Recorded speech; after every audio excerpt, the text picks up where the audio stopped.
Bofors तोप सौदे में कोई घोटाला हुआ था? परखते हैं परत दर परत। रक्षा जरूरतों के लिए भारत मध्यम दूरी की एक तोप की तलाश में था। सेना की यह तकनीकी खोज स्वीडन की FH-77B हाउवित्जर 155 गन पर जाकर खत्म हुई।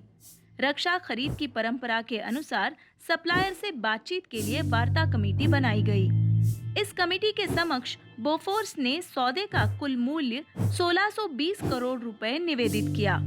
वार्ता समिति की सिफारिशों पर भारत के तत्कालीन वित्त मंत्री विश्वनाथ प्रताप सिंह ने हस्ताक्षर किए। राजीव गांधी के दबाव पर कुल मूल्य 200 करोड़ से कम यानी 1422 करोड़ रुपए हो गई, जो बाकी दूसरे निविदाकर्ता से कम कीमत थी, और साथ भारत को 10 अतिरिक्त तोपें मिल गई। प्रधानमंत्री ने इस सौदे पर अपनी मुहर लगा दी और लगभग एक साल बाद बोफोर्स ने अपना राजनीतिक निशाना साधना शुरू किया। 17 अप्रैल 1987 को स्वीडन के सरकारी रेडियो के एक प्रसारण में एक स्वीडिश पुलिस स्टेन लिंडस्ट्रॉम ने असत्यापित स्रोत के हवाले से भारतीय और स्वीडिश एजेंटों को रिश्वत दिए जाने का दावा किया। ये सूचना भारतीय मीडिया में आते ही पूरे राजनीतिक समूह में खलबली मच गई। विपक्ष और मीडिया ने सरकार और प्रधानमंत्री पर गंभीर आरोप लगाने शुरू कर दिए। बोफोर्स सौदे का मीडिया ट्रायल शुरू हो गया और निशाना राजीव गांधी को बनाया गया। राजीव गांधी सरकार में तत्कालीन रक्षा मंत्री रहे VP सिंह ने सरकार और कांग्रेस से इस्तीफा दे दिया और अपना एक नया राजनीतिक दल बना लिया। आइए जानते हैं जांच समितियों से निकले कुछ तथ्य। 21 अप्रैल 1987 को भारत सरकार ने स्वीडन की सरकार से इस संदर्भ में जांच किए जाने का निवेदन किया।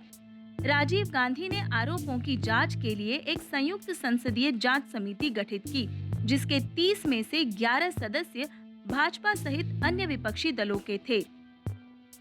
न कि सरकार पर सवाल उठाने वालों को देशद्रोही कहा।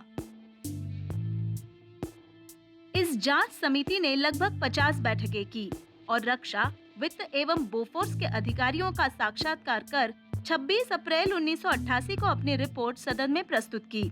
अपनी रिपोर्ट में जांच समिति ने लिखा कि इस पूरे सौदे में ये कहीं साबित नहीं हुआ कि इस सौदे के लिए बोफोर्स को किसी भी तरह की कोई रियायत दी गई हो। बोफोर्स सौदे के समय खुद वित्त मंत्री रहे VP सिंह ने 1989 के लोकसभा चुनाव में बोफोर्स घोटाले को बढ़ा चढ़ाकर प्रचारित किया और कांग्रेस को पराजित कर वे भारत के प्रधानमंत्री बने। चुनाव के दौरान उन्होंने देश की जनता से बोफोर्स घोटाले के आरोपियों को सजा दिलाने का वादा किया था, लेकिन प्रधानमंत्री बनने के बाद उन्होंने कोई साक्ष्य संसद या जनता के सामने नहीं रखे। 1999 में सत्ता में आई भाजपा नेत NDA सरकार इस मुद्दे को पुनर्जीवित करना चाहती थी। उसने संयुक्त संसदीय जांच समिति की रिपोर्ट आने के 11 साल बाद 1999 में CBI को बोफोर्स सौदे की जांच सौंपी। 22 अक्टूबर 1999 को CBI ने स्वर्गीय राजीव गांधी एवं कई अन्य के विरुद्ध चार्जशीट दाखिल की। 10 मार्च 2002 को दिल्ली हाई कोर्ट ने CBI चार्जशीट को रद्द कर दिया।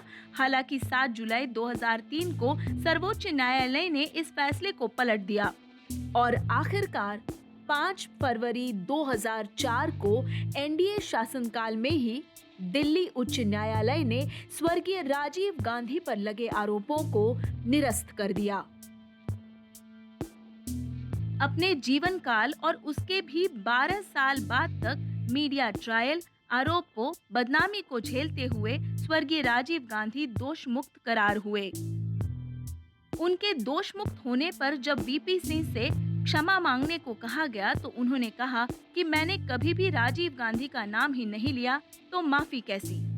वैसे तो 1999 के कारगिल युद्ध में ही राजीव गांधी का निर्णय सही साबित हुआ था, जब इन्हीं बोफोर्स तोपों ने अपना कमाल दिखाया, दुश्मन को नेस्तनाबूद कर दिया और हमारे जवानों की जान बचाई।